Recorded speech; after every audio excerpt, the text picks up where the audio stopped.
దయచేసి మీ పిల్లలు ఎవ్వరి జెరాక్స్ కాపీ లాగా మాత్రం పెంచకండి. అబ్దుల్ కలాం గారు కోయంబత్తూర్లో ఒకసారి సెషన్ తీసుకుంటుంటే దాదాపుగా 3000 మంది విద్యార్థులు కూర్చున్నారు.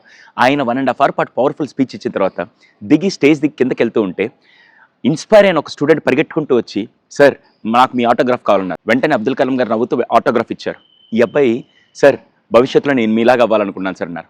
కలాం గారు, వద్దు బేటా, నువ్వు నీలాగా ఉండన్నాడు. లేదు సార్, మీరు నా ఇన్స్పిరేషన్, మీరు నా హీరో, మీరు నా రోల్ మోడల్.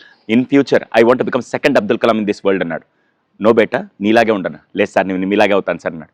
వెంటనే కలాం గారు ఒక ఎక్స్ప్లెనేషన్ ఇచ్చారు. చూడు బేటా, ఒక టెక్స్ట్ బుక్ తీసుకొని ఒక జెరాక్స్ షాప్కి వెళ్ళి ఒక పేపర్ జెరాక్స్ తీసుకుంటే ఇట్ కాస్ట్ ఓన్లీ 1 రూపీ. అదే షాప్కి వెళ్ళి ఒరిజినల్ టెక్స్ట్ బుక్ కొనాలంటే ఇట్ కాస్ట్ 500 రూపీస్. ఆ క్వాలిటీ కూడా డిఫరెన్స్ ఉంటుంది. అలాగే రేపటి రోజు నువ్వు నా జెరాక్స్ కాపీ అయితే అందరు నిన్ను అబ్దుల్ కలాం గారి జెరాక్స్ కాపీ అని చెప్పి నీ వాల్యూ ₹1 ఉంటుంది. అలా కాకుండా నువ్వు నీలాగా ఒరిజినల్గా ఉంటే నీ వాల్యూ చాలా బాగుంటుంది అని బీ ఒరిజినల్ అని చెప్పి అబ్దుల్ కలాం గారు చెప్పిన మెసేజ్ నేను మీకు చెప్తున్నాను. ఈరోజు చాలామంది పేరెంట్స్ పక్కింటక్క ఐఐటికి వెళ్ళింది, ఈ అన్నయ్య డాక్టర్ చేశాడని చెప్పి అదే రేస్లో పంపించేస్తూ ఉంటే మీ పిల్లల్ని ఒరిజినల్గా పెంచడమే నిజమైన పేరెంటింగ్ అని నేను అంటానండి. ఈ వీడియో మీ అభిప్రాయం ఏంటో కింద కామెంట్ సెక్షన్లో తెలియజేయండి. ఇది వీలైనంత మంది పేరెంట్స్కి పంపించి పిల్లల్ని ఒరిజినల్గా తయారు చేద్దామండి. Thank you.